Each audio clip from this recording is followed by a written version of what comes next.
What's up everyone, it's Earl, the Rookie Woodworker here, and welcome back to the channel. Today I've been tasked with making a modern style knife block for these knives right here. This here's my second knife block video, but it's going to be styled much different than what the first one was. If you haven't seen that one, go back and check it out. It's a pretty good video too. I'm going to go with black palm for this project. It's a gorgeous looking wood. I think it's going to make a really great knife block. But black palm is a very expensive wood, so before I go cutting into this, I'm going to do some prototyping with some foam insulation board first. Alright, so this is what I've come up with here. I'm going to go with about a 50-degree angle. I think that's going to be about best with the angle of the way these handles are cut, so I can go through there and just have the blades just touch this bottom piece. I don't want it to stab into the bottom piece, but I'd like it to rest there with the way it comes through. So I'm going to have to make this a little bit longer for this longer knife. And then each one of these are going to have to get pretty much their own way custom slot. Then the small knives will be further down. I think I can knock a little bit off the height of this, and I need to add about, I'm going to say, I only need about a 1/4 inch, but I'm going to go with about a full inch of length to here. And yeah, that's going to be the plan. This is rough cut wood, so I do need to do a little bit of milling work to get ready to start using it. And look at how it's coming out. I'm already excited about how this thing's going to look. But I'm going to declare it right here and right now. This is the last time you'll see me use this planer on the floor like this. My next build video I make, it's going to be me making a mobile cabinet for this thing to sit on top of. I'm done with working on the floor with this. Just take a second to appreciate how this end grain looks with this kind of wood. Gorgeous. My miter saw don't lean over to 50 degrees. The max it goes is 45 degrees. So I had to stand it up and then use the rotating table to get 50 degrees out of it. And I wasn't comfortable with making this cut because the fence isn't tall enough to rest that whole piece up against the fence. So I did end up using some clamps to clamp it against the fence to make sure nothing could happen. Alright, so that's a sneak peek of how it'll fit together. So now we just got to get into the tricky stuff. So what I did leading up to this is I took a piece of blue painter's tape and I put it across the pointy end of this piece of wood.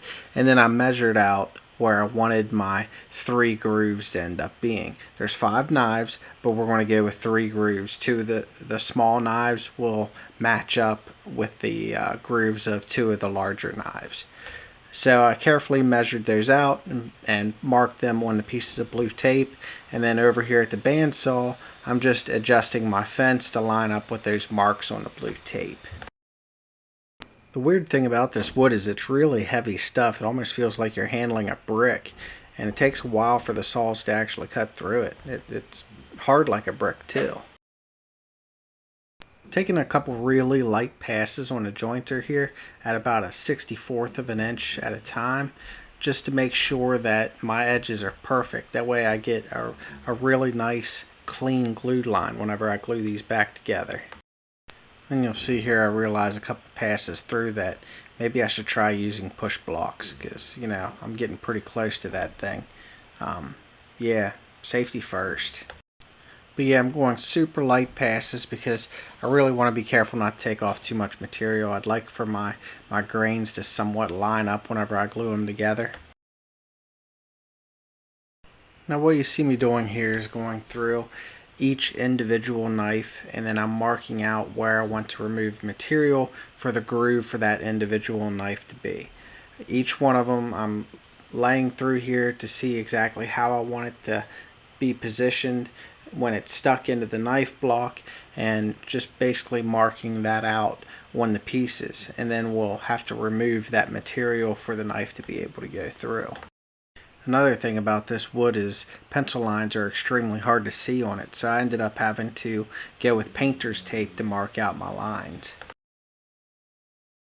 So I got a setup block that's slightly thicker than the knives, and that's what I use to adjust the height of my router through the table. And that's what I'm going to go with to cut out my grooves. To be honest, I kind of hated this part of the process because the whole time I'm doing this, I can't see the lines that I'm trying to stay in or trying to cut up to. So yeah, if you have an idea of a better way to do this, let me know in the comments below. I thought about using the dado feature on a miter saw, but it's not a very clean cut because the miter saw blade's not like a flat cutting blade, so you end up having to do a lot of chisel work to clean it up. But yeah, if you have any other options, run it by me in the comments below. And with that, we're ready for glue up. Glue up's slightly more trickier than normal, like a little more trickier than a cutting board, because you don't want to get like big wads of glue in your knife grooves, so you kind of have to be a little bit careful with that. Yeah, I put like a little bit of excess on there, but fortunately I got lucky and didn't get any big chunks in my my grooves. Then I took it over to the drum sander to take care of any slight misalignments and surface glue to get that all cleaned up. And by surface glue, I don't mean big chunks of glue. Of course, if I had any of them, I'd scrape them off beforehand. But like the glue that ends up in the grain, that ends up causes the wood to not accept any finish, like any oils or spray on urethanes or whatever you want to finish this with.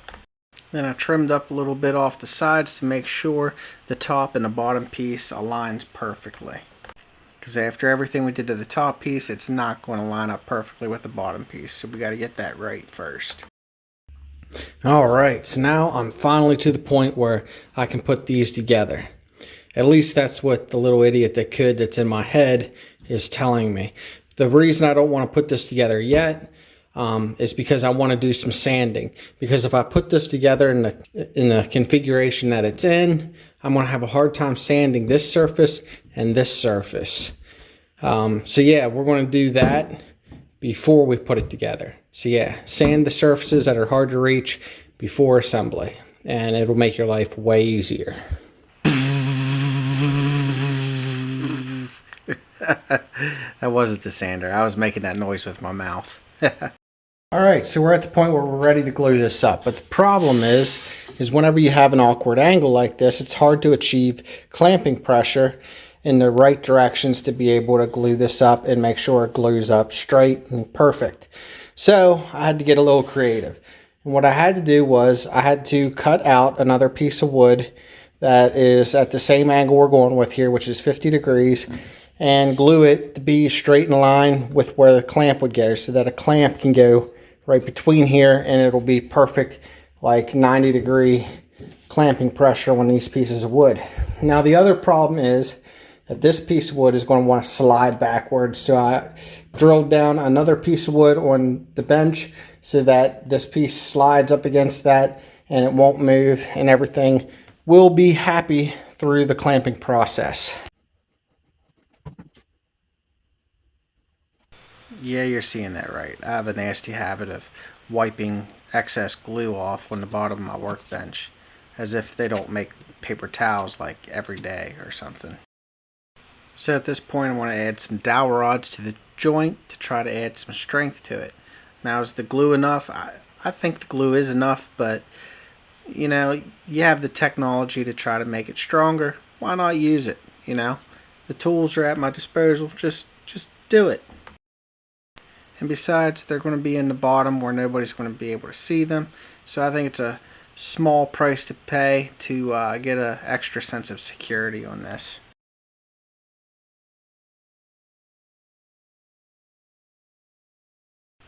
And from there, just like that, we're ready to finish off with some sanding and get this thing ready to go into finishing. And for finish, I went with a spray-on lacquer because it's easy to use, it's long-lasting, and it can handle some abuse. Because, you know, some kitchen equipment, it gets used and abused. So I figured this was a good choice for this. And this is how it turned out. I absolutely love this project. It's super simple, but yet when it's done, it really has some presence to it. If you like this video, do me a favor and hit that like button. If you want to see more videos like this, hit subscribe, hit that notification bell so you can see more videos just like this.